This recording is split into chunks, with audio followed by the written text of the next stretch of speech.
Hello students, welcome to Food Nutrition and Dietetics channel. So today we are going to start with chapter 4, that is recommended dietary allowances of unit 1. So let's begin with it. In a family there are infants, young children, adolescents, adults and elderly all living under one roof. It is always a big challenge to provide a good nutritious diet for each one of the member, particularly when their needs preferences vary. So what should be the guiding factor to ensure balanced meal that meet the needs of the all members? Is there a standard or a reference that would serve as a goal for good nutrition? The section focuses on this important concept of recommended dietary allowances. तो पहले paragraph में काफ़ी basic point दिया गया है। ये बोल रहे कि एक फैमिली क्या कंपोज होती है, मतलब फैमिली में कौन कौन से मेंबर्स होते हैं। तो बेसिकली हमें पता है छोटे बच्चे होते हैं, यंग चिल्ड्रंस होते हैं, अडल्ट होते हैं, एडल्ट्स होते हैं और एल्डरली लोग रहते हैं। ओके, तो हमें पता है कि सारे लोग एक जॉइंट फैमिलीज़ में ज़्यादातर फैमिलीज ये सारे मेंबर्स एक ही घर के अंदर रहते हैं। सो क्वाइट ऑब्वियस सी बात बोली गई। तो उन्होंने फिर बोला है कि ये काफ़ी चैलेंजिंग टास्क हो जाता है कि सबको गुड न्यूट्रिशियस डाइट प्रोवाइड किया जाए, क्योंकि हमें पता है हर मेंबर के अपने अपने प्रेफरेंसेस रहते हैं। छोटे बच्चे कुछ नहीं खाते, जैसे कि आपको पता ही होगा काफ़ी सारे छोटे बच्चे कुछ सब्जियां वगैरह नहीं खाते, तो उनका प्रेफरेंस अलग है। एडल्ट्स वगैरह को जो काफ़ी ओल्ड हो गए हैं, तो उनको उनके हिसाब से डाइट हमें प्लान करना पड़ता है, क्योंकि कुछ ऐसे फूड आइटम्स है जो कि वो डाइजेस्ट नहीं कर पाते। सो सबका नीड्स और प्रेफरेंसेस वैरी करता है। तो ऐसे कंडीशन में गुड न्यूट्रिशियस डाइट प्रोवाइड करना हर एक मेंबर को काफ़ी चैलेंजिंग टास्क हो जाता है। तो यहीं पे इसके बारे में दो क्वेश्चंस पूछे गए हैं कि क्या ऐसे फैक्टर्स है या फिर क्या ऐसे रेफरेंसेस है जिसको हम कंसिडर करें गुड न्यूट्रिशियस डाइट को जानने के लिए। सो यही सारी चीज़ें आगे दी होगी जो कि हम डिटेल में पढ़ेंगे। So let's move. Recommended dietary allowances basic concepts. Human need a wide range of nutrients to lead a healthy and active life. The amount of each nutrient needed for an individual depend on age, body weight, physical activity, physiological state, etc. So basically the requirement of nutrients varies from individual to individual. So what do we mean by the term nutrient requirement here? तो यहाँ पे बताया गया है कि humans का need vary करता है उनके हेल्थ और एक्टिव लाइफ पे। ऑब्वियस सी बात है, आप कैसे टाइप का लाइफ जी रहे हो। जैसे कि सम पीपल आजकल तो आपको पता ही होगा ज़्यादातर सेडेंट्री लाइफस्टाइल होता था। सेडेंट्री लाइफस्टाइल में ज़्यादातर हमें चेयर पे बैठ के काम करना पड़ता है काफ़ी लॉन्ग आवर्स के लिए। तो उन पीपल के हिसाब से हमें उनका डाइट उनके लाइफस्टाइल के हिसाब से अल्टर करना पड़ता है। उसके साथ साथ हमें उनके फिजिकल कंडीशंस को भी कंसीडर करना पड़ता है, कहीं वो ओबेसिटी से सफ़र नहीं कर रहे, उनकी एज क्या है, बॉडी वेट क्या है, फिजियोलॉजिकल स्टेट क्या है। ये सारे चीज़ें और रिक्वायरमेंट्स को देखते हुए हम किसी पर्टिकुलर पर्सन का रिक्वायरमेंट देखते हैं, उसके न्यूट्रिएंट्स का, और उसके अकॉर्डिंग हम उनका डाइट प्लान करते हैं। तो यहाँ पे न्यूट्रिएंट रिक्वायरमेंट का मतलब क्या है वो एक्चुअली बताया जाएगा। The requirement for a particular nutrient is the minimum amount that needs to be consumed to prevent symptoms of deficiency and to maintain a satisfactory level of nutrient in the body. So यहाँ पे requirement का मतलब क्या है। Requirement basically बताया गया है कि ये किसी पर्टिकुलर न्यूट्रिएंट का मिनिमम अमाउंट बॉडी में इतना हो ताकि हम डिफिशियंसी के सिम्टम से बचे रहे और उस न्यूट्रिएंट का काफ़ी गुड अमाउंट में हमारे बॉडी में उसका स्टोरेज हो, ताकि हमें डिफिशियंसी सिम्टम्स ना देखने मिले। ओके, तो for example in case of a infant and children the requirement may be equated with the amount that will maintain a satisfactory rate of growth and development. Obviously बात बताई गई है। यहाँ पे बोल रहे कि अगर हम कोई एग्जांपल कंसिडर करें कि कोई इन्फेंट है, छोटा बच्चा है, और उसका डाइट हमें देखना था, उसका डाइट हम कैसे मेंटेन करेंगे सेटिस्फैक्टरी रेट में। तो उसके लिए हम एक फैक्टर जैसे कि ग्रोथ और डेवलपमेंट कंसीडर कर सकते हैं, क्योंकि यंग चिल्ड्रंस में तो हमें यही पता रहता है कि हाँ उसकी ग्रोथ प्रॉपर हो रही है कि नहीं, उसकी फिजिकल स्टेट कैसी है, उसका वेट बढ़ रहा है कि नहीं। ये सारे फैक्टर कंसीडर करते हैं हम उसका डाइट प्लान करते हैं। तो ये काफ़ी बेस्ट एग्जाम्पल हमें बताया गया है कि न्यूट्रिएंट रिक्वायरमेंट एक्चुअली है क्या और वो पर्सन टू पर्सन कैसे वैरी करता है। ओके, सो आगे मूव करते हैं। Similarly for an adult the nutrient requirement is the amount that will maintain body weight and prevent the depletion of nutrient from the body which otherwise may lead to deficiency।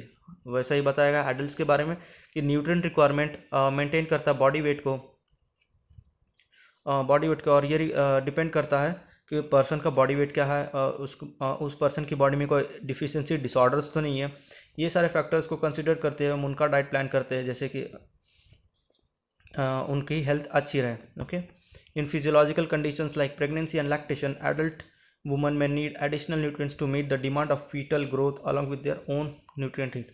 यहाँ पे वही बताया जा रहा है कि अगला एग्जाम्पल ये है कि अगर कोई फीमेल प्रेगनेंसी में है तो उस कंडीशन में उस एडल्ट फीमेल को एडिशनल न्यूट्रिएंट्स लेने पड़ते हैं, क्योंकि उस फीमेल की न्यूट्रिएंट रिक्वायरमेंट के साथ साथ उनको उनके फीटस को भी प्रॉपर न्यूट्रिएंट प्रोवाइड करने, तो उसके अकॉर्डिंग उनका डाइट चेंज हो रहा है.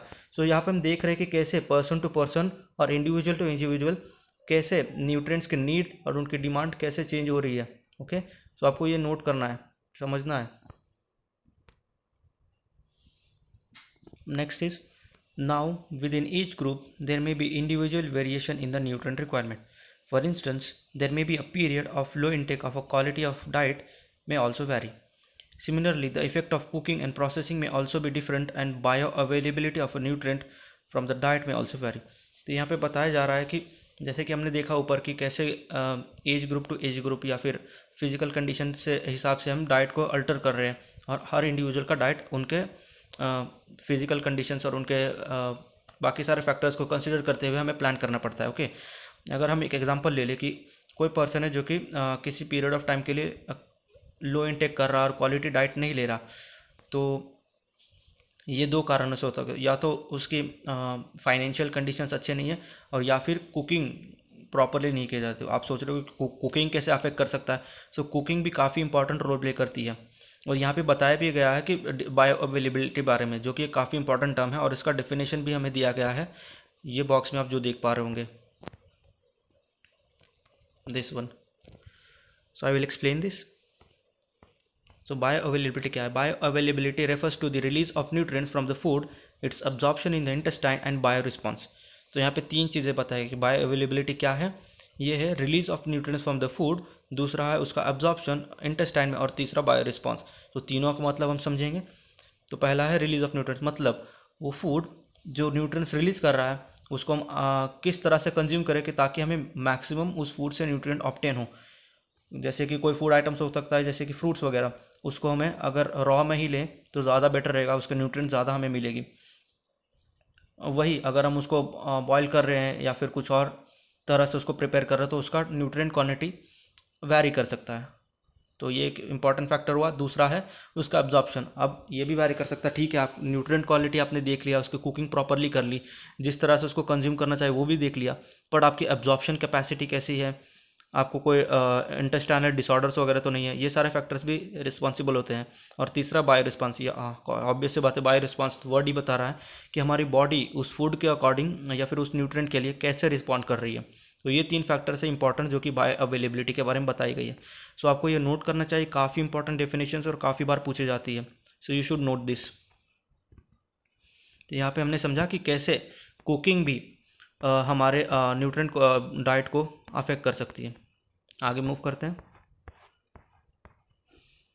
सो how do we account for this? Well, safety factor is added over and above and the nutrient requirement for each group to arrive at recommended dietary allowances.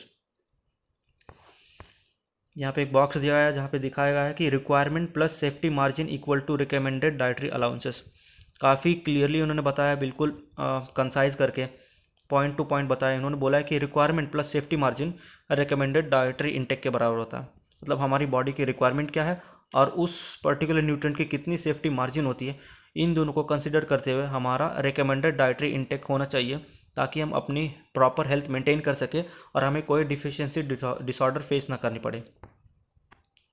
The recommended dietary allowances are the levels of intake of the essential nutrients that are judged to be adequate or sufficient to meet the nutrient requirement of nearly all healthy individual in a particular life stage and gender group. तो यहाँ पे बताया गया है कि recommended dietary allowances actually है क्या. सो recommended dietary allowances ऐसे लेवल्स ऑफ इंटेक है एसेंशियल न्यूट्रिएंट्स का जो कि जज करते हैं. अच्छा, जो कि जज किए जाते हैं उसके एडिक्वेट और सफिशिएंट न्यूट्रिएंट के अकॉर्डिंग और किसी पर्टिकुलर की इंडिविजुअल हेल्थ को मेंटेन करने के लिए, और उसका लाइफ स्टेज क्या है, उसका जेंडर ग्रुप क्या है, उसके अकॉर्डिंग हम उसके डाइट को प्लान करते हैं. तो यही सारे फैक्टर्स जो गवर्न करता है उसको रिकमेंडेड डाइटरी अलाउंसेस कहा जाता है. तो बेसिक सी बात यही है कि रिकमेंडेड डाइटरी अलाउंसेस बस ऐसा है, वर्ड से ही पता लग रहा है कि मतलब क्या. कि किसी पर्टिकुलर न्यूट्रिएंट की कितना लेवल हमारे बॉडी में होना चाहिए ताकि हम किसी डिसऑर्डर या फिर डिफिशिएंसी डिसऑर्डर से सफ़र ना करें। सो वो रिकमेंडेड डाइटरी अलाउंसेस जो कि पर्सन टू पर्सन वैरी करता है। तो आपको काफ़ी इंपॉर्टेंट डेफिनेशन है, आपको नोट करना चाहिए। मैं इसको बॉक्स भी कर देता हूँ, यू शुड नोट दिस। चलिए आगे बढ़ते हैं। Nutrient requirement of an individual and dietary allowance for a group or a population are distinctly different. RDA takes into account the variability that exists in the requirement of a given nutrient between individual in a given population group. So, RDA is neither minimal requirement for nor necessarily optimum levels of intake. Rather, RDA is a safe and adequate level which incorporates margin of safety intended to be sufficiently generous, high enough to encompass and presumed variability in requirement among individuals and meet the needs of almost all healthy people. RDAs do not apply to people who are suffering from diseases which influence their nutrient intake. They only apply for healthy people. तो यहाँ पे मैं clearly बताया गया है कि क्या है एक्चुअली आरडीए। आरडीए मतलब समझ रहे हो आप, आरडीए रिकमेंडेड डाइटरी अलाउंसेस। ये शॉर्ट फॉर्म भी आ सकता है आपको, तो ये भी आपको नोट कर लेना चाहिए। सो यहाँ पे बोला जा रहा है कि आरडीए मतलब क्या है, रिकमेंडेड डाइटरी अलाउंसेस। बेसिकली ये चीज़ है ताकि ये ऐसा नहीं बोल सकते कि ये ऐसा क्वांटिटी जो कि किसी पर्सन के लेना चाहिए। ये वो मिनिमल सेफ और एडिक्वेट लेवल है किसी भी न्यूट्रिएंट का जो कि सफिशेंटली हाई इनफ होता है किसी पर्सन को हेल्थ को गुड रखने के लिए। ओके, आप समझ पा रहे हैं मतलब क्या, सेफ़ और एडिक्वेट लेवल। बेसिकली वही किसी भी न्यूट्रिएंट का सेफ़ और एडिक्वेट लेवल के बारे में ये बात करते हैं। ये ना ही मिनिमम रिक्वायरमेंट या फिर ना ही ऑप्टिमल रिक्वायरमेंट के बारे में बात करती है। ये केवल सेफ़ और एडिक्वेट लेवल जो कि रिक्वायर्ड होता है किसी पर्सन के लिए, उसके बारे में बात करते हैं। यहाँ पे बताया गया है, आप ये पे नोट कर सकते हो। It is basically safe and adequate level, किसी भी न्यूट्रिएंट का सेफ लेवल। ओके, ना ही ज़्यादा ना ही कम। ठीक है, आगे बढ़ते हैं। और यहाँ पे ये भी बोला गया कि आरडीए केवल और केवल हेल्दी इंडिविजुअल्स के लिए एप्लीकेबल होता है। यहाँ पे हम डिजीज या फिर सफरिंग इंडिविजुअल्स को कंसिडर नहीं करते। क्योंकि ऐसा क्यों बोला गया, क्योंकि सफरिंग या फिर डिजीज पर्सनस में उनका डाइट चेंज करना पड़ता है हमें, क्योंकि उनकी फिजियोलॉजिकल कंडीशंस उस वक्त या तो वीक हो सकती है या फिर उस कंडीशन में नहीं होगी ताकि हम उनका आरडीए में फैक्टर में कंसिडर किया जा सके। ओके, इसलिए हम डिजीज पर्सनस को इस आरडीए के अंदर इंक्लूड नहीं करते। सिग्निफिकेंस यूजेस ऑफ आरडीए, तो आगे हम पढ़ रहे हैं कि आरडीए का सिग्निफिकेंस या फिर यूज़ क्या है, एक्चुअली है यूज़ क्या है इनका। RDA we know represents the level of nutrient to be consumed daily to meet all the requirements of most of the individual in a given population. So RDAs help us plan balanced diet which includes a variety of food derived from diverse food groups which help meet the nutrient requirement. Other than this basic use, RDAs have come to serve many important purposes. The various applications of RDAs include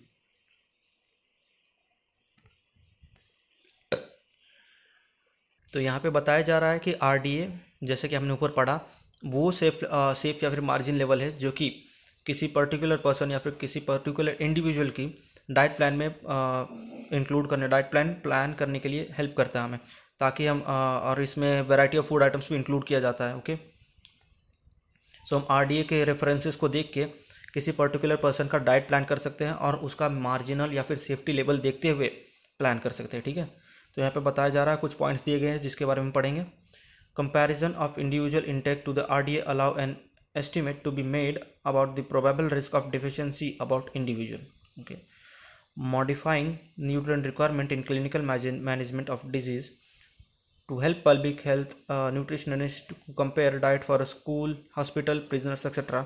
for healthcare policymakers and public health nutritionists to design, develop nutrition and intervention programs and policies. अच्छा, तो यहाँ पे basically यही बताया जा रहा है कि आरडीए का यूज़ एक्चुअली है कहाँ। तो ये पहले बोल रहा है कि कंपेयर करने के लिए किसी दो इंडिविजुअल की हेल्थ कंडीशंस को देखते हुए डिफिशिएंसी और रिस्क फैक्टर्स कंसीडर करते हुए उनका डाइट प्लान करने के लिए हेल्प करता है।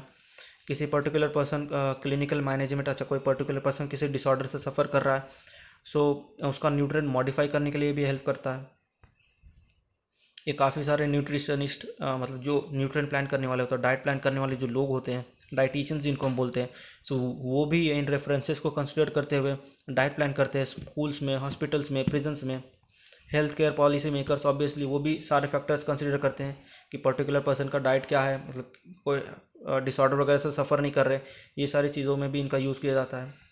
For planning and procuring food supplies for population groups, for evaluating the adequacy of food supplies in meeting nutritional needs, for interpreting food consumption records of individual and population, for establishing standards for national feeding programs implemented by government for its vulnerable population। ऐसे और सारे factors बताए गए हैं ये plan करने के लिए, प्रोक्योर करने के लिए फूड सप्लाईज किसी पर्टिकुलर पॉपुलेशन ग्रुप्स में, इवेल्युएट करने के लिए एडिक्वेट फूड ताकि पॉपुलेशन की न्यूट्रिएंट रिक्वायरमेंट को प्रॉपर रखा जाए, इंटरप्रेट करने के लिए कि पर्टिकुलर इंडिविजुअल या फिर पर्टिकुलर पॉपुलेशन का कंजम्पशन रिकॉर्ड रखने के लिए, काफ़ी सारे स्टैंडर्ड्स जो कि गवर्नमेंट कंसिडर करती है किसी वल्नरेबल पॉपुलेशन को आइडेंटिफाई करने के लिए और उनको हेल्प करने के लिए। सो ये सारी चीज़ें बताई गई कि कहाँ पे आरडीए का एक्चुअली यूज़ किया जाता है। Okay, for designing nutrition education programmes for masses, हाँ न्यूट्रिशन एजुकेशन प्रोग्राम्स वगैरह को डिज़ाइन करने के लिए भी इसका यूज़ किया जाता है। For developing new food products and dietary supplements to the industry, obviously जो नए नए फूड प्रोडक्ट्स हमें देखने के लिए मिलता है, ये एनरिच्ड, जैसे कि टाटा सॉल्ट के बारे में पढ़ते हैं, जानते हैं कि वो आयोडीन एनरिच्ड सॉल्ट होता है। तो ऐसे सारे फूड प्रोडक्ट्स जो कि इंडस्ट्रीज़ वगैरह प्रोवाइड करती है, तो वो भी ये सारे फैक्टर्स कंसिडर करती हैं। आरडीए के डाइटरी अलाउंसेस देखते हुए कंसिडर अपना प्रोडक्ट बनाते हैं। Establishing guidelines for the national labelling for packaging food standard safety authority of India, FSSAI, obvious बात है, food safety and standard authority of India. ये काफ़ी इंपॉर्टेंट फुल फॉर्म में आपको नोट करना चाहिए।